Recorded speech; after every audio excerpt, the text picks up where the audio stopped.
Gordon and I have been working over a number of years. We're both part of the committee of the Rural Evangelism Network, and it's been a joy to work with Gordon.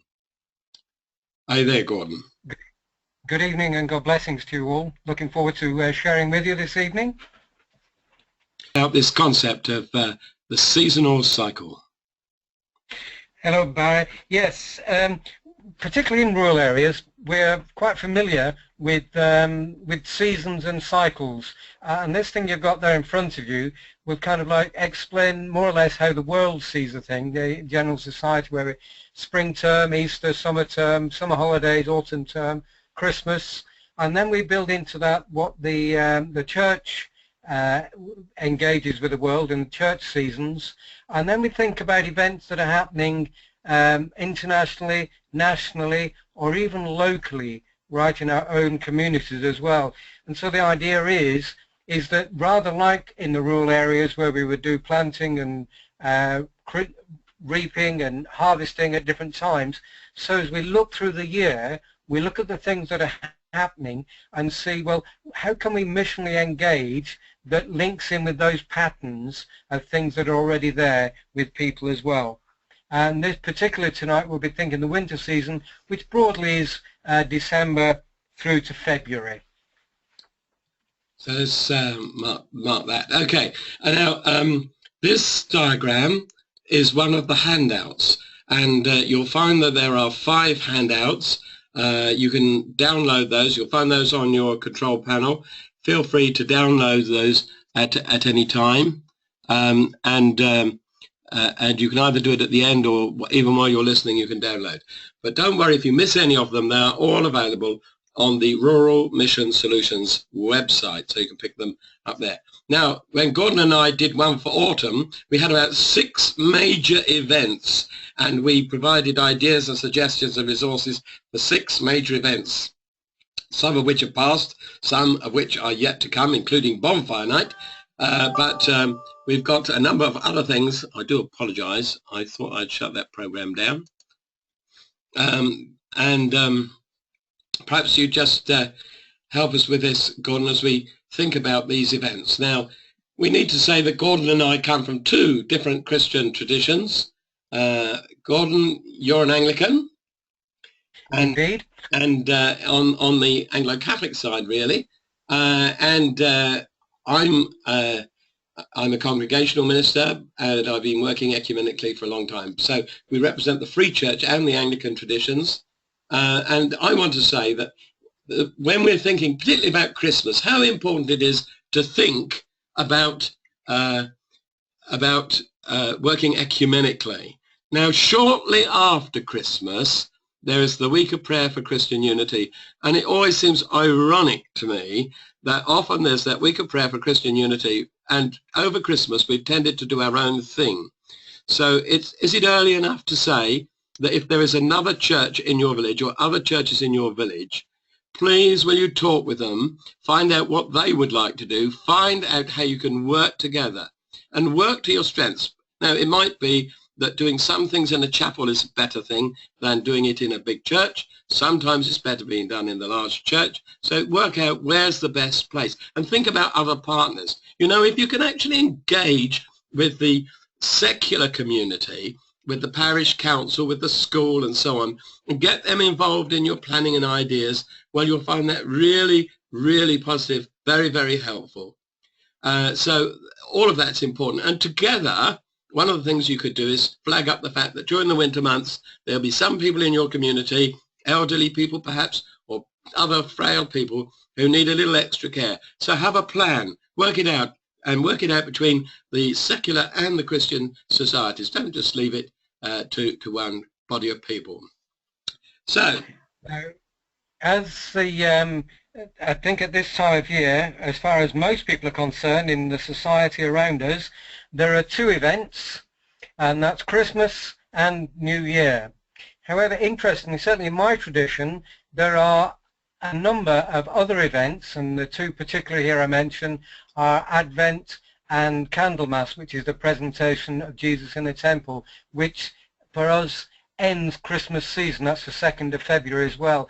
And there are also some various saints and other notable celebrations, and I'm going to speak those a little bit later on, about 3 of those in particular that have a really resonance for today, for a way of engaging with us. But we'll speak about those in a moment. Yes, meanwhile, we'll say, what are you doing about advertising? And I hope you're doing some really good advertising, that you've got some good leaflets going out and you'll put up clear notices that aren't too cluttered up with too many words, but put up, maybe have a special board out to advertise special things so that it draws attention. Maybe put some flags or bunting near it as well so that it's there. But get it out early. There'll be lots of things going on. You know very well that in the shops they've been doing things for Christmas for more than a month. Now that's ridiculous. But please make sure you get your advertising out in good time. So what are these events then in your calendar? To mention the 3 here in particular, and if you just think about it, think about the things that are happening around the world. 26th of December, a lot of people say it's Boxing Day. Well, the church will actually say, certainly our tradition, that it's St. Stephen's Day. It was our first Christian martyr. So there's an opportunity to think about the persecuted church and religious intolerance. On the 28th of December, the Massacre of the Innocents, or the Holy Innocents, and that's about the killing of all the baby boys in Bethlehem. Something we like to park, but my goodness me, if you can't think about anything to do with that at the moment, with all the children that we know are caught up in conflicts, is there a way that you can invite people to come, spend some time in prayer and thinking about that? And then we move on, as I've mentioned already, about Candlemas, the presentation of Christ in the temple, which is about Jesus as the light of the world. So Jesus coming into this darkness of the world to bring that light as well. So they're 3 events that the church will celebrate that yet can have such a resonance and the way with the world are, and to help us think about those things. Moving over to Barry. If Saints' Days aren't your kind of thing, well, here's something you might be particularly interested in. I hope you will be. No, sorry, I'm going to stay.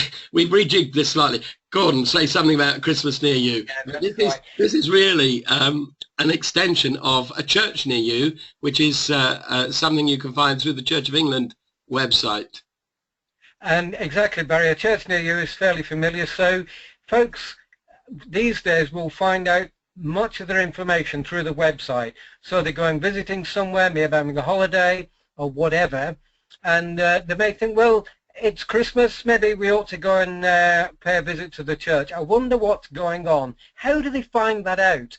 And one of the ways that they can find it out is if your church has actually put their notices about what they're doing on this particular website, and it's going under the hashtag Joy to the World. And we've got a website how to link in with that one that's launched on December 1st. So from December 1st, if you've registered, then people will go onto that site at Christmas near you, and they'll be able to find all details because they'll put in their postcode and it'll put them straight to your church, and you'll be able to tell them all that you're doing. It's a fabulous idea. But you've only got 4 weeks to get that done, no later than December the 1st. Now, this is what I was going to say. For those that perhaps don't identify with the things Gordon's been talking about on Saints' Days, here's something everybody, Anglicans, Methodists, Baptists, Congregational, URC, everybody can identify with this. It was a Baptist initiative, but it's open to everybody. It's absolutely free. There's a website. And incidentally, don't panic over making notes of websites. They're all on the handouts that are available to you. But the idea is that you set up a nativity scene, you have people dressed up, and a typical nativity scene where you can use that as a backdrop for a photo so that it looks like the stable itself. And what you do is you have people dressed, but you also have some spare costumes, excuse me, so that somebody could say, well, I'd like to be in the picture. Can I be Mary? So somebody might be Mary in the picture, or somebody might be a shepherd. So they can put themselves. And you can either put it onto your own church's website or onto a Facebook site. You might want to ask their permission if you're going to do that. But they might like a picture to take with their own camera, with their phone perhaps, or whatever, and upload that onto their Facebook page. Or how about this? They could use it for a Christmas card if it's done early. So somewhere in the run up to Christmas, maybe after December the 1st, get in the picture and follow that through. The number of people doing that has grown, and you use this as an opportunity to build bridges in the community, to invite people in. It's a lot of fun, and you can put refreshments on, and you can tell people about what's coming up. So carols played in the background, refreshments available, make a great opportunity for outreach into your community. Just if I may just slide under that, Barry, is that there are, of course, we need to be careful about taking photographs of children. And so we would assume on this that the children who are there have their parent or carer's permission. Absolutely. You just need to be aware of that. Absolutely, really important, and maybe have some permission slips ready. And you'll find information. Yeah, you'll find information on the website. Okay, back to you, Gordon. Brilliant. Certainly, again, that in the tradition of the Church of England, the Roman Catholic, and some Methodist, we have a 3-year cycle of readings that we follow through, and each of those years has a particular gospel that is the feature gospel for that year, and the year starts from Advent through till Advent. So on Advent Sunday we will be starting a whole new set of readings, and it's Matthew's gospel for what we call year A. So if that's there, what about distributing Matthew's gospel already in your community? Perhaps inviting people to a big pitch, what's this gospel of Matthew's about? Could you think about having Matthew's Gospels read out, perhaps in public? What could you do to try to get people to engage with this particular Gospel that we're going to be unpacking and thinking and preaching about as the year goes out as well? All sounds very good. I kind of think people could think ahead, plan ahead, and carry it right the way through the year, and maybe organise getting a choir to come in and do St. Matthew's Passion coming up to Easter. That'd be great. Okay, some more Advent ideas then, Gordon. One of the fabulous website here from Barnabas in Church is that fairly early on in Advent is to run an activity day for children, and again work with a local school and just have a great time to come together. I mean, I ran one of these regularly in Cornwall, and we called it an Advent Adventure, because we were setting off, as it were, to be thinking about the baby Jesus. And so we were laying out where we were going and the journey that we were making, who we might meet, and what to expect. But lots of ideas there in Barnabas in Churches on how you could run a Advent fun day. Yeah, they've got a long list, a really long list. Well worth going and having a look at that. Again, don't worry about noting it down. Details are in the general handout that you'll find. This is another thing that you mentioned, Gordon, Posada. Yeah, I mean, it tells you there that it's a Mexican tradition where a boy and girl would go around a village looking for a place to stay. So the idea is that you have figures, small figures, preferably figures that can be carried around easy and won't break. Could be wood or knitted or anything else. But basically, Mary and Joseph and possibly a donkey, a family plays host to them. So they'll stay there for the night, and then that family will pick Mary and Joseph and the donkey off and take it to the next place, who will then, the Mary and Joseph will spend the night with them there, and then they'll pick it up and take them the next one, and eventually Mary and Joseph arrive in church. And you can add all sorts of fun things to this. Photographs, create a travelogue, a diary of Mary and Joseph, what they get up to, and I tell you, some of those I've seen have just been so creative, really good giggle. And there's lots of information there, free stuff to download from the Church Army on how to run your own Posada as well. Just to say as well that one church I know, he carried this on and had the 3 wise men, so he ran it right the way through to Epiphany as well. So get the basic idea and see what you can do with it, but it's lots of fun. Sounds very good. And I was wondering whether perhaps when Mary and Joseph and the donkey have arrived somewhere, if they get it planned, some people might be happy to give some hospitality in the evening and maybe sing some carols. Yeah, that's exactly right. There is a little sort of few prayers and things that you can actually say on the handover as well. Now, just quickly chuck in there as well, Barry, that if you happen to have a town nearby you and you can engage with those guys, then how about a Posada in the shop front windows?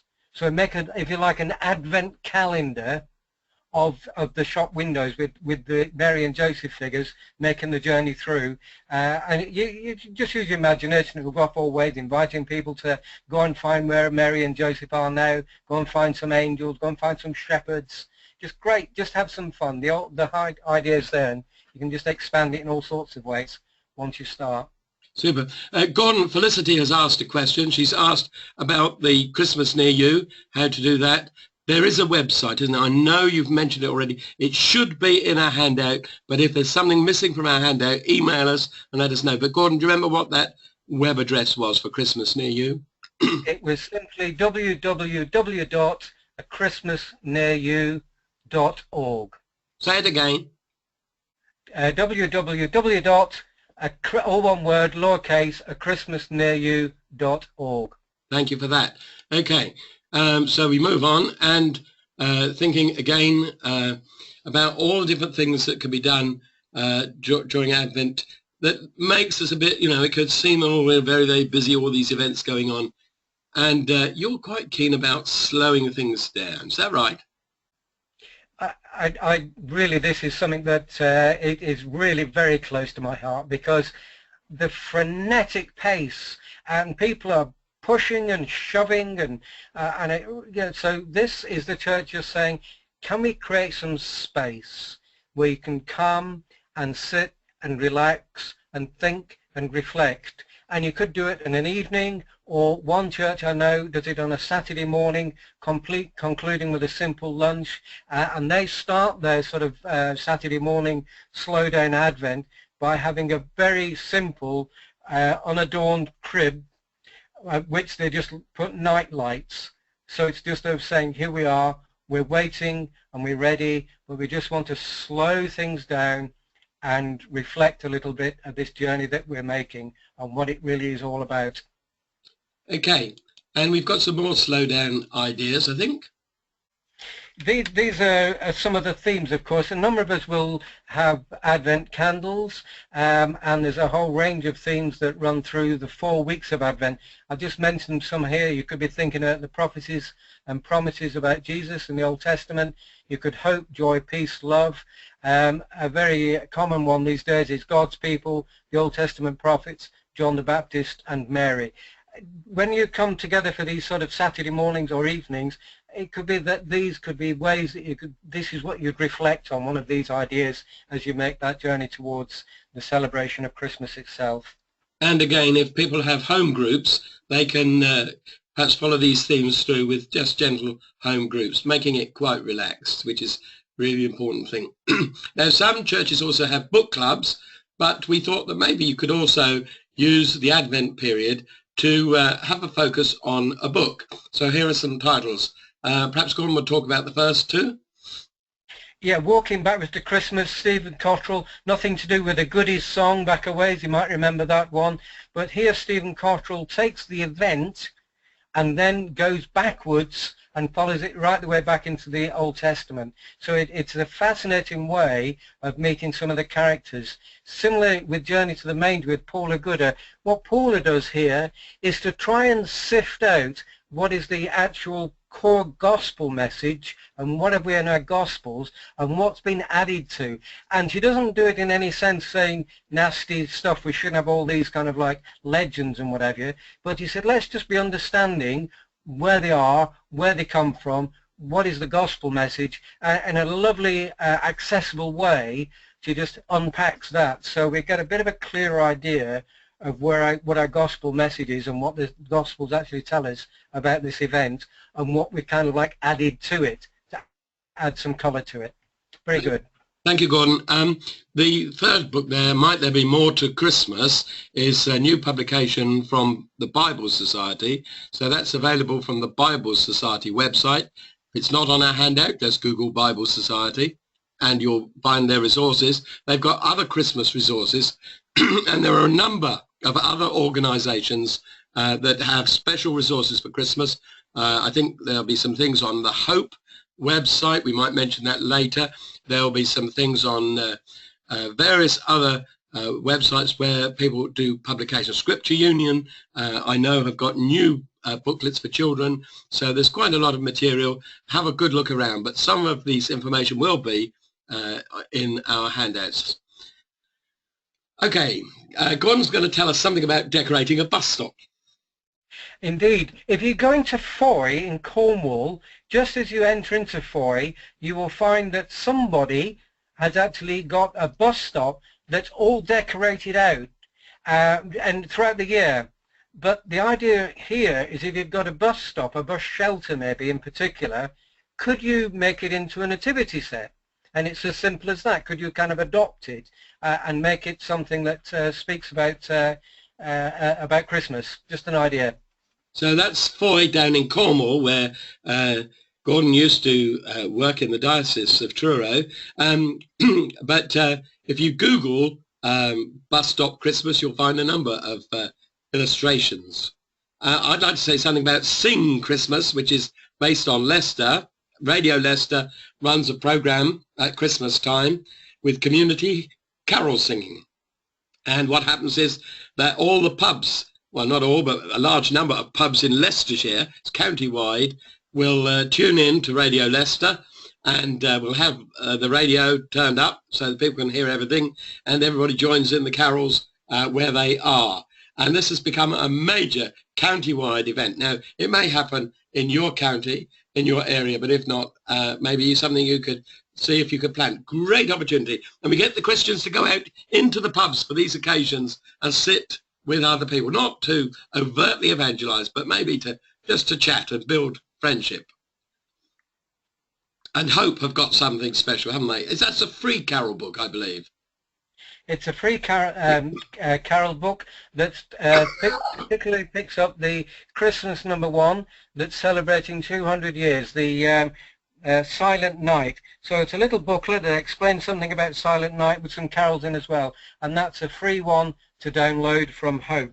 And again, we've mentioned Hope, lots of other good resources there as well. So go and have a look at that at the Hope website there.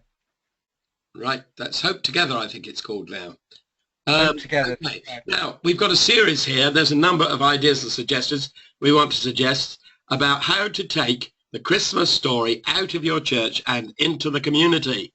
That's where it ought to be. That's where it began, indeed. Gordon, tell us about Stations of the Crib. I'm familiar with Stations of the Cross. What's Stations of the Crib? Much the same idea, Barry, and perhaps we are equally familiar with the Good Friday Walk of Witness, maybe even on, for some, might remember Wit Walks, but the idea is to look at your village and thinking, how can we tell the story by maybe dressing people up, having a donkey, and going through the village and stopping at various places, telling a bit of the story. You might have used a pub if you've got one. When we did this again in Cornwall, we started in the Anglican church and journeyed through the village and ended up in the Methodist church, having something to eat and drink and some refreshments as well. Again, just use your imagination. You could see the shepherds coming in and joining the party, and then you could see the wise men coming in as well. So basically, you're telling the story, involve the community in telling the story of the journey of Mary and Joseph. And of course, you could use scarecrows. A lot of villages these days have scarecrow festivals, and you could do something at Christmas and have your various characters. So there could be stations around the village with little scenes, some shepherds and some wise men and so on as scarecrows. That's another idea. And I heard about a village in Norfolk where somebody had purchased over a period of time a number of these illumination signs. I expect in your community, as in mine, there are some people who like to cover their house with all sorts of brilliant lights and symbols at Christmas time. And what he's done is he's got all the story, lovely illuminated signs using these rope lights. And what he's done is he's got people around the village and you can go on a trail. They produce a leaflet that explains where these things are, and people can go out and they plan that over a period of time. And the Bardney Messy Nativity Trail is very interesting. That started a few years ago, and it's become very popular again in Norfolk. And this was introduced by Dr. Peter Atkins from the Messy Church movement. And he said, well, they started on the second Sunday of December, 4 o'clock in the afternoon, ran a messy event. So the usual messy event with craft and maybe some games and some carols and some fun and so on, all sorts of things just for a while. And I don't know whether they have a drink, but they wouldn't have a meal there because of things that follow. And what actually follows was they, after a while, say, well, let's see if we can go and find the baby Jesus. Let's come out. And so they go out into the local churchyard, and they are fortunate enough to be able to put some sheep in their churchyard, and have some people dressed as shepherds. So they go up, and then the leader says, is the baby Jesus here? And they say, no, he's not here. I'm not sure where he is. I think he went down the road a little way. Could you just check out the chapel? So they went down to the chapel, and there was a choir of angels singing in. And so as they arrived, the singing was going. And when they'd finished singing their carol, the leader said, let's all ask the question together. Ready? 1, 2, 3. Is the baby Jesus here? And somebody was set up to say, no, he's not here. But I think that I think Mary and Joseph went down by the inn. So they all then went down to the inn. Now I have to tell you that the last time they did this in Pete Atkins village, they had over 140 people squeezed into the pub, in addition to the regulars that were already there. And they'd set it up ready. So again, everybody asked the question, is the baby Jesus here? And the landlord had a note to say, no, he's not here. I'm sorry, there was no room in the inn. But I think if you go down the road, you might find him down the road. And they pointed the way towards the village green. And when they get to the village green, there were some wise men. So again, the question is asked, is the baby Jesus here? And the wise men say, no, but we understand we're following a star. And we understand that the star's over there, and point to where it is. And in Pete Atkins' back garden, there's a hut which serves as a place where they can set up a nativity scene. And there's time for the shepherds and others to get there before to make the scene. And they've lit it up and made it very nice with some artistic work behind. And there is the baby Jesus, Mary and Joseph and the baby Jesus. And then the wise men come in as well. And apparently in the village, there's a great competitiveness as to who's providing baby Jesus that year. Now imagine that, you're engaging the whole of the village and taking the story of Christmas out of your church back into the community where it belongs. Very keen on that. Now, a word about Christmas trees. Now, not everybody thinks it's a good idea to have a Christmas tree in church. I'm quite happy to do so. But there are things you can do with your Christmas tree, and Gordon's going to tell us about that. Indeed, Barry. One church that I saw that was really lovely, they had next to the Christmas tree a big box of silver stars, cardboard stars, and the idea was that you were invited to write on those stars the name of somebody who had passed away or weren't there or in a particular need. So the Christmas tree became a prayer tree, and really effective. The other thing as well that you'll find in the handout, I don't want to say too much about it, but we need to remember, as I often try and remind people, that the child in the crib to Christ on the cross is only a matter of time. And in the handouts you will find something that helps you to take your Christmas tree, that helps it to make a journey then through to becoming a focus for your Lenten devotions, Good Friday, and then decorated to speak of the resurrection on Easter Sunday, taking people on that journey as well. But there's a handout that explains that what that's how to go from the cradle to the cross. Thank you, Gordon. So quite a number of different ideas that you can use, and we are happy to take other ideas. You can email them to us and we'd be glad to pass those on. Now we've just got 10 more minutes before we end up, so very quickly, something about maybe taking the pressure off parents on Christmas Eve. Very quickly again, this is just straightforward. Can you possibly run as close as you can to Christmas time a children's activity? They're full of energy, they'll be able to run off some of their energy, meet their friends, the parents and carers have a moment for themselves as well. And then the key, I think, though, is that you invite the parents back either for a lunch or for tea, and you'll have done some work with the children, a dramatized story, a carol or something, and a quiz that you've been using, and so you re-engage the adults in a little bit of a taster of what you've been doing with the children as well. Don't just let them come, pick up the children and run off. Engage them in what you've been doing, and then let them know about the rest of the activities you might be doing over Christmas. Really works brilliantly, that. Excellent stuff. I like the idea of inviting the parents back, because if you've done a quiz with the children, they'll know the answers and do the quiz again and set the children against the grown-ups. That'd be great fun. And there's bags of resources. Scripture Union have got lots of resources. Barnabas in Church, a Messy Church, lots and lots of resources out there with things for children. But of course, what we want to do is think about, okay, we get all these people come to church at Christmas time, but what next? I mean, the important thing that's fairly easy is there are any number of good websites around that you can put on your carol sheets. And if you're doing a carol sheet, try not to sort of run it out every year, but produce one for that year, put some prayers in there, put websites like www.christianity.org.uk, and they're on the handouts there, and invite people to take them with them and just say there are some prayers there that you can use, sing some of those carols. By the way, you'll find a website if you want to know more about what Jesus did when he grew up as well.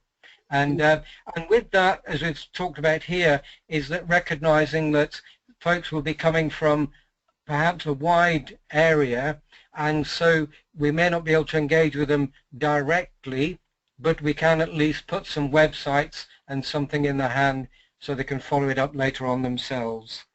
And if you're chatting to people over coffee after a Christmas service and you find out where they come from, maybe they'd be interested, if they don't already have a link with the church, they'd be quite open to you creating a link for them. So don't hesitate, get in there and offer.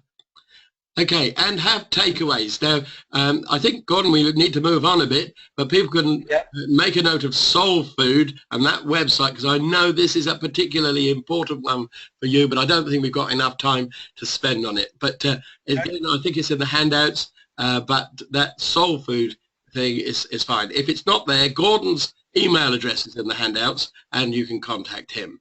But we're going to talk about the fact that Christmas provides lots of opportunities for us to talk about Jesus. He's the reason for the season. But of course, many of us aren't confident in sharing our faith story, and the Church Army has got this marvelous website called Faith Pictures. And we're just going to show you a little video. Gordon tells me the lip sync might not be quite right, but hopefully it's enjoyable. It's only for a few moments, and it'll give you some idea. Series of 6 very accessible, very easy to use, great fun to use as well, sessions to help people learn how to share their story and have confidence doing it. So here's a video, started a moment, and this is just taken from the first session, opening the conversation.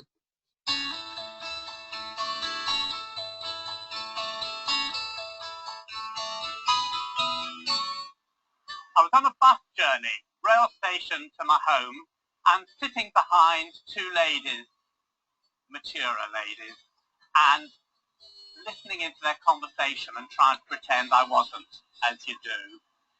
And one of them said to the other, "Oh, it's our grandson's christening on Sunday." And the other one said, "Oh yes, I'd forgotten you go to church. Why is it you're a Christian?"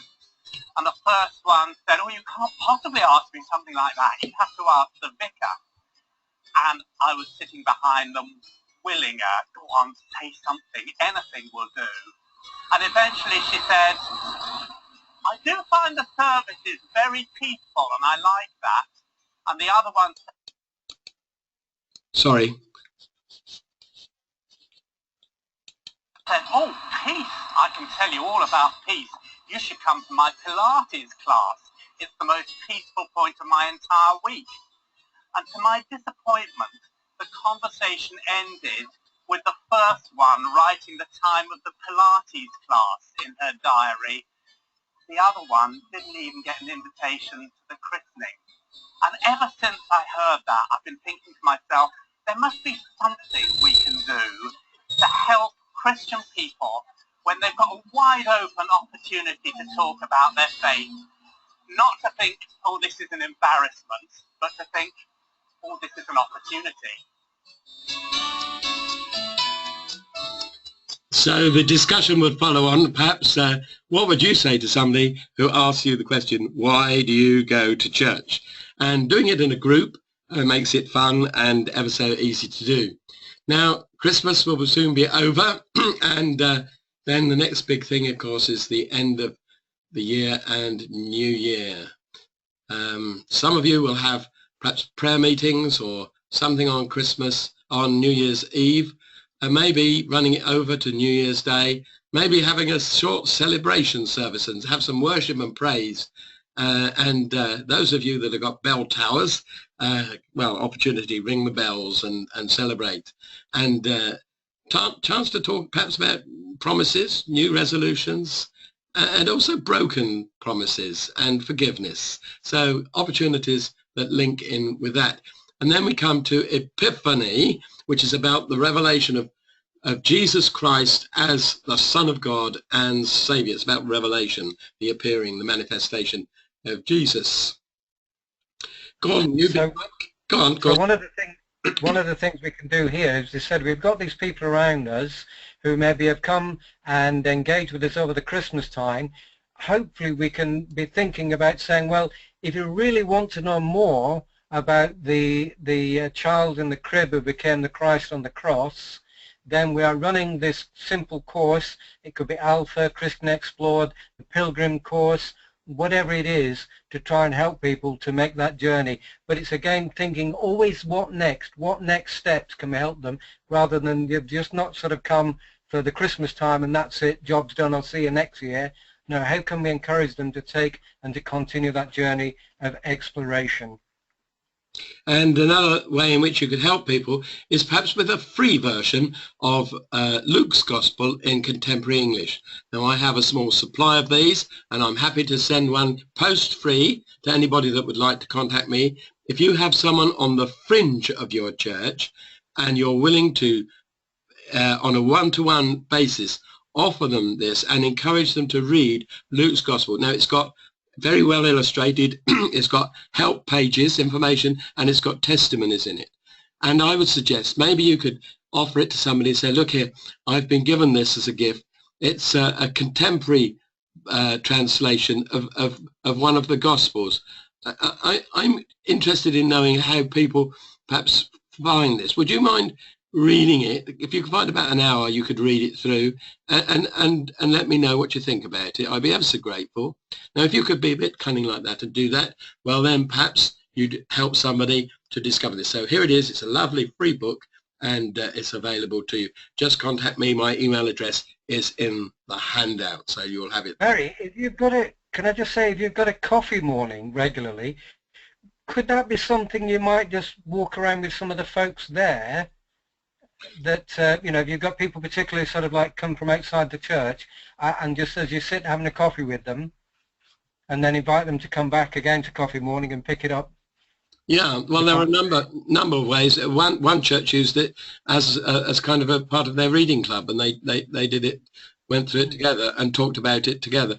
But it's about finding that Jesus is not an ordinary man. He is this special, unique person, and his birth, his life, his death is set out, and all of that's there. So fundamentally, we're wanting to say, don't do the same old over Christmas. Add something, do something different, make it a bit more dynamic, and work with your partners. Okay, January, February, it's a bit quieter, Gordon, isn't it? Yeah, moving on here into January, February time, which, as you said, is a quieter time. And think about, well, here we are in January, so you begin to, this is a good opportunity thinking about, we talked about New Year's resolutions and all of that stuff. Well, where's my personal faith story? We've talked about the faith story from Church Army.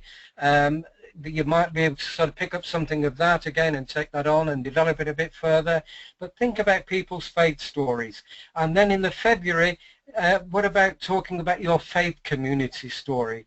Who are we? Where we come from? Where is God leading us? Who are we as God's people? And this is by sort of way of preparation as the year then works out, because then you'll be in a better place of thinking about engaging with your community, because you've had a bit of a think about who are we as God's people. And again, there's a handout that explains, actually there are 5 stories I suggest that we rehearse over a year, but these 2 particularly in January and February. Now, those you might find on the website rather than on the handout, but do have a look and see what's there, because there's all sorts of material. So think about how you might share stories of faith and stories of your church, your history. Methodists might want to say something about John Wesley. Right, but we want to say our faith is ours to share. We're not here to constantly ask people to come to church, to fill up our empty pews, to come and join us and sing our hymns and worship the way. We're about sharing good news to others and blessing others. So a couple of suggestions of things you might put on in the quieter months. Maybe an opportunity to have an event, an exhibition or something, celebrating skills and talents in the community. Bring people in and maybe offer refreshments and use it as bridge building. Plenty of choirs around and musicians. Book a concert. Again, invite people in. Put it on for the benefit of the community. Either offer it free, or if you're going to sell tickets, don't sell tickets for the church to raise funds. Link it to a charity like the Air Ambulance. That's what we've done in our village. And we've done events. We had a pudding club, which was a great event. And I'm happy to tell people about that. If you email me, I'll tell you about it, as we're running out of time now. The wonderful pudding club with 21 puddings. Church put on the first course. We had a great time. We'd made a recipe book. We sold that as well. And we raised hundreds of pounds for the Air Ambulance. And the village was grateful because they were blessed. And they blessed the church because they'd been blessed, which was great. So we want to say thank you for being here. Sorry I'm croaky. Sorry there's been the odd little wrinkle in it, but thank you for being here. Download those handouts. We'll leave this on for a while, this screen, so you can download the handouts. The survey will come up and should also come in an email. Please do complete it and get it back to us. And if you're interested in that online conversation with just a few of us gathering together to talk and maybe share other ideas or to flesh out some of the things we've said, that'll be this time, 7 o'clock, next Wednesday, and you need again to respond. It'll be in the survey. Okay, so you can respond in the survey to tell us whether you'd like to do that. Watch the website, watch Facebook, and find out when other webinars are coming. But from me, thanks for being here. Good night, and God bless you. And from Gordon as well, God's blessing be with you, and have joy and fun over the Christmas season as you present the greatest prize and gift that anybody could ever have. God bless you all. Thank you, Gordon. Bye.